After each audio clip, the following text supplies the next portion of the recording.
पिछले 3 से 4 सालों के दौरान हमने 10,000 से ज़्यादा स्टूडेंट्स को पढ़ाया है और उसमें से 400-500 लोगों को तो मैंने पर्सनल मेंटोरशिप दी है। और इस पूरे पीरियड के दौरान मैंने एक चीज़ नोटिस की है कि इनमें से वो बच्चे जो बोर्ड्स में अच्छा करते हैं, ये सीयूटी में 4 देते हैं, उनमें एक सिमिलर पैटर्न होता है। फिर चाहे वो बैक बेंचर हो या कोई consistent student, they follow the similar pattern. और इस वीडियो में मैं उसी पैटर्न के बारे में डिस्कस करने वाला हूँ और उस पे बेस्ड एक ऐसा रोड मैप बताने वाला हूँ जिसको अगर आप दिलो जान से फॉलो करो तो आपको अपने ड्रीम स्कोर अचीव करने से कोई नहीं रोक सकता। So hello everyone, I am Sudhanshu, welcome to all of you the platform of great art of humanities. इस वीडियो को शुरू करें, इस स्ट्रैटेजी को शुरू करें उससे पहले आई वांट कि आप कमेंट बॉक्स में अपना नाम लिखो and your dream score what ever you want, and उसके साथ में लिखो इट इज पॉसिबल। इंग्लिश में लिखो, हिंदी में लिखो, अपनी लैंग्वेज में लिखो, Marathi, Bengali, Oriya, does not matter. मैं बस ये चाहता हूँ कि आप इसको लिखो and first you have to believe, then you will achieve this. अब चलते हैं लैपटॉप स्क्रीन पे एंड जानते हैं उस पैटर्न के बारे में। वीडियो को शुरू करते हैं सीबीएसई के ब्लूप्रिंट के साथ कि आखिर हमारे किन चैप्टर से कितने नंबर के सवाल पूछे जाएंगे। तो जब आप सीबीएसई के वेबसाइट पे जाते हो और करिकुलम एक्सप्लोर करते हो तो आपको पता चलता है कि क्लास 12th हिस्ट्री में इन्होंने कोई चैप्टर वाइज मार्किंग स्कीम नहीं सेट कर रखा है। इन्होंने बुक वाइज मार्किंग स्कीम बताया है कि भाई हर एक बुक से 25-25 नंबर के सवाल आएंगे और हर एक किताब में, यानी कि जो एंशियंट है, जो मिडावल है और जो मॉडर्न है, उसमें 4 चैप्टर है, उसमें से 25-25 सवाल हो गया 75 कलेक्टिवली। और 5 नंबर का जो मैप है वो आपका अलग आएगा और 20 नंबर जो आपके असाइनमेंट्स होते हैं उसके बेसिस पे आपको दिए जाएंगे। इसका मतलब ये हुआ कि हमारे एग्जाम के लिए हर एक चैप्टर इंपॉर्टेंट है, लेकिन इसके साथ ही हमें यह भी जानना जरूरी है कि हर चैप्टर में कुछ खास बात है जिसके लिए हमें उस चैप्टर को उस नजरिए से पढ़ना पड़ेगा। फॉर एग्जाम्पल, अगर हम चैप्टर 1 की बात करें तो इसमें से 3 मार्कर बहुत आते हैं। ऐसे ही जब मैंने इंपॉर्टेंट क्वेश्चंस की वीडियो करवाई थी तो आपको बताया था कि जो चैप्टर 3 है इससे 8 मार्कर बहुत आते हैं, और खास करके जो सोर्स बेस्ड क्वेश्चंस आते हैं बुक 1 से, वो भी इन्हीं चैप्टर से होते हैं। ऐसे ही चैप्टर 8 बहुत इंपॉर्टेंट है 8 मार्कर्स के लिए, ठीक है। इसमें से बहुत सारे 8 मार्कर्स पूछे गए। चैप्टर 6 में से बहुत सारे सोर्सेज काफ़ी बार पूछे हैं सीबीएसई ने। So for that you need to visit that playlist और एक एक करके आप सारी वीडियोस को देख सकते हो। एंड इसके अलावा मैंने एक और वीडियो बनाई है इंपॉर्टेंट टॉपिक्स के ऊपर कि हर चैप्टर के जो कुछ ऐसे टॉपिक्स जिनको बार बार रिपीट करके पूछा गया है उसका लिंक डिस्क्रिप्शन बॉक्स में डाल दिया। So this is basically the blueprint. अब जब बात ब्लूप्रिंट की हो रही है तो एक क्वेरी हमसे बार बार पूछी जाती है हिस्ट्री के रिगार्डिंग कि सर ये जो चैप्टर 10 है आपका कॉलोनिज्म एंड कंट्री साइड, उसमें जो रैयतवाड़ी सेटलमेंट वाला पोर्शन है पूरा बॉम्बे दक्कन वाला, क्या वो हमसे एग्जाम में पूछा जाएगा? क्योंकि क्लियरली तो मेंशन नहीं है करिकुलम में। तो जी पूछा जाएगा। इसका सबूत है सैम्पल पेपर। जब आप सैम्पल पेपर करेंगे, हालांकि इसके ऊपर भी मैंने एक वीडियो बनाई है, पता नहीं आप में से कितने लोगों ने इसको किया है, उसमें सब्जेक्टिव और जो एमसीक्यूज है दोनों को अलग अलग हमने कवर करा है। तो इसमें जब आप एमसीक्यूज देखोगे ना तो 2 जो एमसीक्यू है वो दोनों आपके रैयतवाड़ी सेटलमेंट वाले टॉपिक से पूछे गए। दैट मीन्स कि ये टॉपिक एग्जाम में आएगा, एमसीक्यूज में भी आ सकता है, सोर्स में भी पूछा जा सकता है और सब्जेक्टिव क्वेश्चंस के जरिए भी पूछा जा सकता है। So this topic you should not miss. अब बात करते हैं उस पैटर्न के ऊपर जिसको हमने कहा था कि बैक बेंचर्स हो या फिर कंसिस्टेंट स्टूडेंट, जो भी आगे चल के अच्छा करता है वो फॉलो करता है। So what is that pattern? ये जो पैटर्न है दैट इज अ गेम, कि ये जितने भी लोग हैं ना, ये इस एग्जाम को गेम की तरह ट्रीट करते हैं। जैसे आप कोई वीडियो गेम खेलते हो तो आपको केवल अपने दुश्मन पे फोकस करना होता है, आसपास के घरों पे, झोपड़ियों पे, जंगल, नदियों को आप डिस्ट्रैक्ट होते ही नहीं हो। इसी तरीके से आपको बोर्ड एग्जाम के जो एनिमीज है उनको ढूंढना पड़ेगा। So the enemies you have to tackle in this class 12th history board exam, 4 प्रकार के आपके पास दुश्मन है। सबसे पहला जो दुश्मन है वो आपका एमसीक्यू है, इसको आपको कॉन्कर करना है। 21 एमसीक्यू पूछे जाएंगे, एक एक नंबर के, 21 मार्क्स ये होता है। इसके बाद आपके पास सब्जेक्टिव क्वेश्चन आता है, ये तो सबसे विशाल का दुश्मन है क्योंकि ये 42 नंबर का पूछा जाएगा और इसमें 2 टाइपोलॉजी होती है। एक तो शॉर्ट आंसर क्वेश्चन जो 18 नंबर के आते हैं, और एक लॉन्ग आंसर क्वेश्चन 8 मार्कर जो कि 24 नंबर के अलग से पूछे जाते हैं। So this is the second enemy. तीसरा, ये बहुत रोचक है, बहुत इंटरेस्टिंग है और सबसे मुश्किल है इसको डिफीट करना, क्योंकि सोर्सेज में बहुत लोगों को दिक्कत होती है। सोर्सेज के लोग मतलब नहीं समझ पाते, और अगर मतलब समझते भी हैं तो किस प्रकार से आंसर किया जाए ताकि हमें पूरा नंबर मिल सके, ये लोगों को नहीं पता है। तो ये भी 12 नंबर का आता है। 3 सवाल 4 नंबर के, टोटल मिला के 12 नंबर होते हैं। और अगर आप इन तीनों को करते हो तो जो आखिरी दुश्मन आपका पड़ता है वो है मैप। ये 5 नंबर के पूछे जाते हैं। इसमें भी 2 प्रकार की दिक्कत होती है। सर हमें तो एक्यूरेट मार्क करना ही नहीं आता, हम कंफ्यूज हो जाते हैं, हम आइडेंटिफाई नहीं कर पाते हैं। 2-3 साइट्स को आसपास देख के हम प्रयागराज और वाराणसी में कंफ्यूज हो जाते हैं, वाराणसी और गोरखपुर में कंफ्यूज हो जाते हैं। तो इन सब चीज़ों से हमें दिक्कत है। राजगीर, बोधगया से, पाटलिपुत्र से कंफ्यूज कर जाते हैं। इसके लिए भी हालांकि मैंने एक वीडियो बनाई है, डिस्क्रिप्शन बॉक्स में उसका भी लिंक डाल दिया है। If you watch the video, आप आइडेंटिफाई करना भी सीख जाओगे और आप जगहों को मार्क करना भी सीख जाओगे। So the kind of value which we are providing, I think कोई और प्रोवाइड नहीं कर सकता। This is my humble claim. So make sure you hit the subscribe button and press the like button अगर आपको वीडियो पसंद आ रही है तो मैं इस वीडियो में आपको बताऊंगा कि कैसे आप इन चारों एनिमीज को कॉन्कर कर सकते हो सेपरेट स्ट्रैटेजीज के जरिए। एमसीक्यू के लिए अलग, सब्जेक्टिव के लिए अलग, सोर्सेज के लिए अलग और मैप्स के लिए अलग। और इन केस आपकी चीजें बिगड़ती है बोर्ड एग्जाम में, पैनिक के कारण, नर्वसनेस के कारण, तो उसके लिए आपको क्या करना चाहिए, एक इंश्योरेंस कवर भी आपको प्रोवाइड करवा के दूंगा ताकि आपके पास एक गारंटेड एश्योरेंस रहे कि मेरा जो स्कोर है वो 80 आउट ऑफ 80 होने ही वाला है हिस्ट्री में एटलीस्ट। तो इन सारी चीजों को इस वीडियो में देखेंगे। शुरुआत करते हैं एमसीक्यू के साथ। एमसीक्यू आपके 21 नंबर के होते हैं, 25% के करीब वेटेज होता है इनका। सबसे पहले आपको क्या करना है, एमसीक्यूज को आप शैलो नॉलेज के जरिए नहीं कॉन्कर कर सकते, आपको पूरी इनडेप्थ नॉलेज होनी चाहिए, क्योंकि किताब के किसी भी एक पोर्शन से उठा के 10 एमसीक्यूज निकाले जा सकते हैं। So for that you need to have a deep knowledge about the chapter. इसके लिए आप वन शॉट्स देख सकते हो, हमारे चैप्टर वाइज वन शॉट्स की प्लेलिस्ट है। इसके अलावा मैं बुक वाइज वन शॉट भी तैयार कर रहा हूँ, जो कि 1 से 2 दिन में आ जाएगी यूट्यूब पे। आपने जब वन शॉट देख लिया, आपको चैप्टर के बारे में पता चल गया, अब आप एमसीक्यू सॉल्व करो। जब तक आप प्रैक्टिस नहीं करोगे तब तक आप ये नहीं देखो कि ओके वन लाइनर्स कैसे पूछे जा सकते हैं, स्टेटमेंट बेस्ड कैसे पूछे जा सकते हैं, असर्शन रीजन जिसमें बहुत सारे लोगों को दिक्कत होती है वो कैसे पूछा जा सकता है। So for that reason you need to practice. और प्रैक्टिस करोगे कहाँ से, our app is there, blade runner app is there. आप सीधे हमारे प्ले स्टोर पे जाओ गूगल के, वहाँ से डाउनलोड करो, लॉग इन साइन अप करो, फ्री मटेरियल सेक्शन में जाओ, टेस्ट के सेक्शन में जाओ, हिस्ट्री का फोल्डर बना हुआ है और चैप्टर वाइज एमसीक्यूज मैंने अलग अलग टाइप के डाले हैं, उसको अटेम्प्ट करो। हर एक टॉपिक से एमसीक्यू है, आपकी रिवीजन भी हो जाएगी और एमसीक्यू को लेके आप कॉन्फिडेंट भी हो जाओगे। That is my guarantee to you.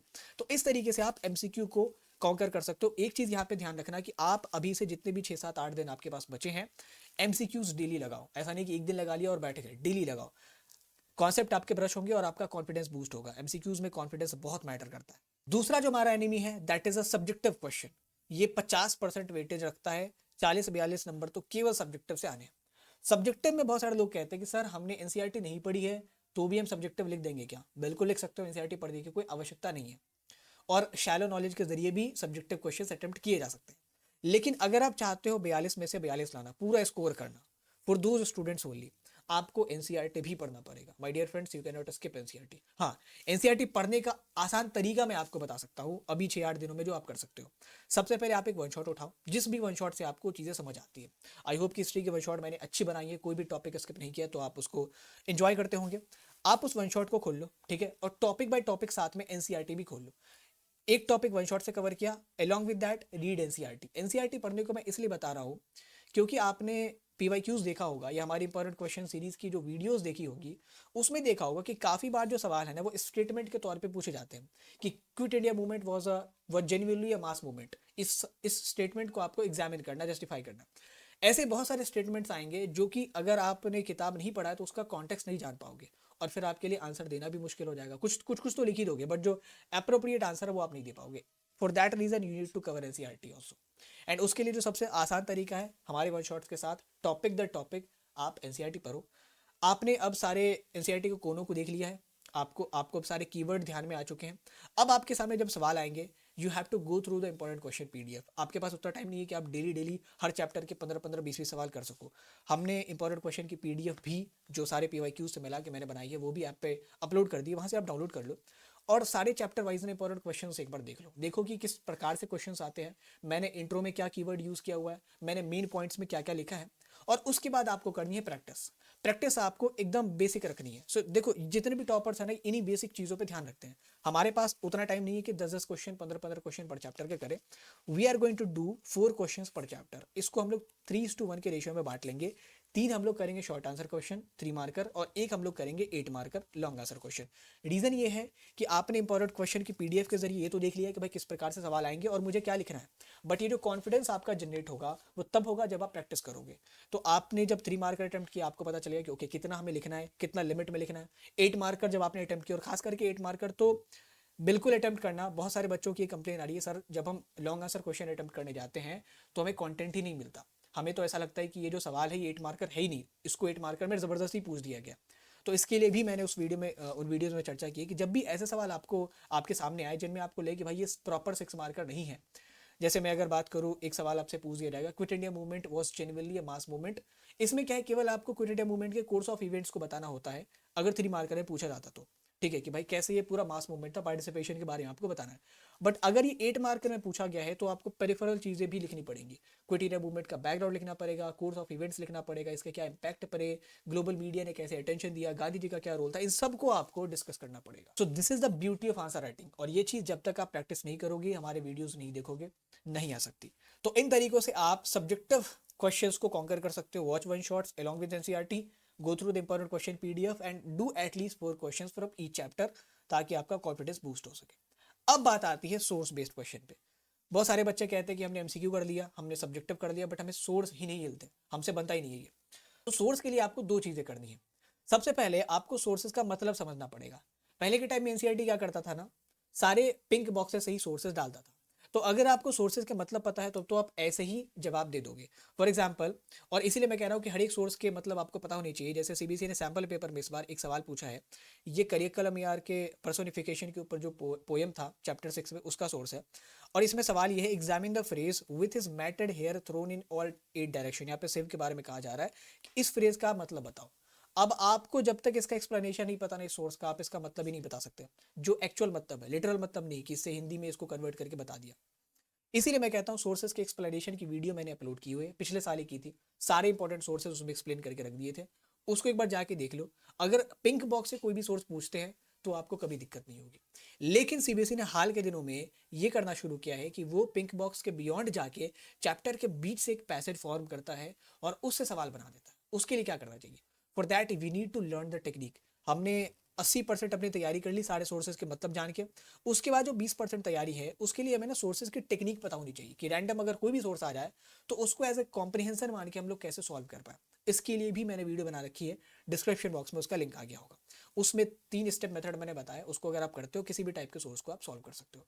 आपने इन दोनों चीज़ों को फॉलो कर लिया तो स्टेप 3 जो है that is to practice. Sources को भी मैं अपने ऐप पे प्रोवाइड करवा दूंगा। Make sure you download the Blader app from the Google Play Store, और उसके बाद आपको प्रैक्टिस करनी है।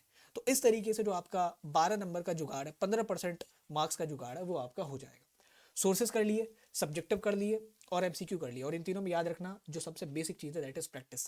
आप पढ़ लोगे कॉन्सेप्ट, आपको कोई भी सिखा देगा, बट प्रैक्टिस आपको खुद ही करनी है अपने हिस्से की। और जितने भी बैक बेंचर्स है वो 10-15 दिन जो पढ़ते हैं ना, उसमें प्रैक्टिस दबा के करते हैं। They have this give it all mentality. तो अगर आप में गिव इट ऑल मेंटालिटी है तो आप कोई सा भी स्कोर जो भी आपने सोचा है उसको आप अचीव कर सकते हो। There is no obstacle in that. अब आगे बढ़ते हैं, मैप्स को देखते हैं कि आखिर मैप्स को हम कैसे कॉन्कर करें। है तो 5 नंबर का ही, बट जिनको 80 में से 80 लाना है, ठीक है, उनके लिए 5 नंबर, एक एक नंबर मैटर करता है। तो हमें कैसे मैप्स को कॉन्कर करना वो देखते हैं। सबसे पहला स्टेप है that is watch the video. जिस भी मैप बेस्ड वीडियो से आप समझते हो, हमने भी डाला हुआ डिस्क्रिप्शन बॉक्स में लिंक है, क्लिक करो और सारे साइट्स को देख लो, जितने भी इंपॉर्टेंट साइट्स हैं। जैसे मैंने अपनी वीडियो में इस तरीके से आपको बताया है कि आप आइडेंटिफाई भी कर सकते हो, आप मार्क भी कर सकते हो, ट्रिक के जरिए बताया। और जो पीडीएफ शेयर की उसमें तो हिंट दिया है कि भाई कैसे कालीबंगन हमें पता करना है, कैसे हमें अगर बनावली पता है तो राखीगढ़ी लोकेट कर सकते हैं, कैसे हम लोग पटना से, पाटलिपुत्र से राजगीर और बोधगया को लोकेट कर सकते हैं। तो इस तरीके से साइट्स को क्लब करके मैंने अपने वीडियो में बताने की कोशिश की है। वीडियो आप देखो और बाजार जाके किसी भी स्टेशनरी की दुकान से एक पेपर मैप खरीद लाओ, ठीक है, जो कि आपके एग्जाम में दिया जाएगा। उस पेपर मैप में आपको प्रैक्टिस करनी है। आपको बोर्ड में भी वो पेपर मैप देंगे, आपको अपनी आंसर शीट के साथ उसको अटैच करना पड़ेगा। उस पेपर मैप में आप जितने भी साइट्स हैं उनको खुद से मार्क करके देखो। वीडियोस में जो ट्रिक बताई है उसके जरिए, और जो भी आपकी अपनी मसल मेमोरी है उसके जरिए, जब तक आप प्रैक्टिस नहीं करोगे तब तक आप मैप में एक्सेल नहीं हो सकते हो। मैप में, चाहे सोर्स में, चाहे सब्जेक्टिव क्वेश्चंस में, चाहे एमसीक्यू में, you need to do practice. इसके बिना तो काम होगा नहीं। तो यहाँ तक हमारा जो चारों एनिमीज का जुगाड़ है वो तो हो गया। हमारे पास एक सेपरेट स्ट्रैटेजी आ गया, एक रोड मैप आ गया। अब सर आपने बताया था कि कल हो के अगर हम एग्जाम में पैनिक करते हैं या नर्वसनेस के कारण हमारा पेपर खराब हो सकता है, तो उसके लिए क्या इंश्योरेंस कवर है, जिसके बारे में आपने इस वीडियो में शुरू में बात की थी। So that insurance cover is give मॉक्स। आपकी सारी की सारी तैयारी धरी की धरी रह जाएगी अगर आप मॉक्स नहीं देते हो तो। मॉक्स के क्या फ़ायदे हैं? सबसे पहला फ़ायदा है कि भाई ये आपको इनेबल करता है एग्ज़ाम मोड में जाने के लिए। आपने तैयारी की है, आप 10 क्वेश्चन एक साथ कर लेते हो, बट आपको एग्जाम में एमसीक्यूज भी करने हैं, सब्जेक्टिव भी करने हैं, सोर्स बेस्ड भी करने हैं, मैप भी करना है और रिविजन भी करना है इन सबका। तो इसके लिए आपको एग्जाम मोड में जाना जरूरी है। For that you need to give mocks. Mocks देने से आपको आपकी एक्यूरेसी बढ़ती है, आपका टाइम मैनेजमेंट बढ़ता है, और सबसे इंपॉर्टेंट चीज़ जो मॉक देने से होता है वो है आपका कॉन्फिडेंस बढ़ता है। आपने जब मॉक दे के आप उठते हो ना तो आपको लगता है कि मैंने सही में कोई एग्जाम दे के मैं यहाँ से उठ रहा हूँ। एंड दिस इज रिकमेंडेड कि आप जब भी मॉक्स लिखो किसी भी सब्जेक्ट का, तो हमेशा एग्ज़ाम की टाइमिंग में लिखो, 10:30 से जो 1:30 बजे तक आपका एग्ज़ाम होता है, इस बीच आपको मॉक्स लिखने हैं। और अभी आपके पास अगर 21 तारीख से आप शुरू करते हो 21-22 से, तो 28 तारीख के बीच में 6-7 दिनों का समय है। हर एक तीसरे दिन आपको मॉक देना है, तो करीब करीब आप इस 6-7 दिनों में 2 मॉक तो दे ही दोगे। That will be enough to boost your confidence, to enable you in the examination mode और आपकी एक्यूरेसी टाइम मैनेजमेंट बढ़ाने की। So for that reason you need to give mocks. अगर आप इन चारों चीज़ों को फॉलो करते हो along with giving mocks, trust me, आपको अपने ड्रीम स्कोर को अचीव करने से कोई भी शक्ति नहीं रोक सकती। And I will guarantee you कि आपने जो भी सोचा होगा वो आप अचीव करोगे। मैं देखूंगा कि इसी वीडियो में हम लोग मिलेंगे जब आपके बोर्ड का एग्जाम का रिजल्ट आएगा। आप मुझे बताने कि आपने कितना स्कोर किया और क्या टारगेट आपका। Thank you for watching and lot of other videos regarding history are coming your way. बहुत सारी वीडियोस ऑलरेडी अपलोडेड है, जिसको डिस्क्रिप्शन से आप एक बार देख लो। और भी जो वीडियोस आ रही है उसके लिए आप नोटिफिकेशन एंड बेल आइकन को जरूर दबा दो, ताकि किसी भी चीज़ से आप महरूम न रह पाओ। Thank you for watching, have a great day and please take a very good care of your self. This is much needed in these exam days.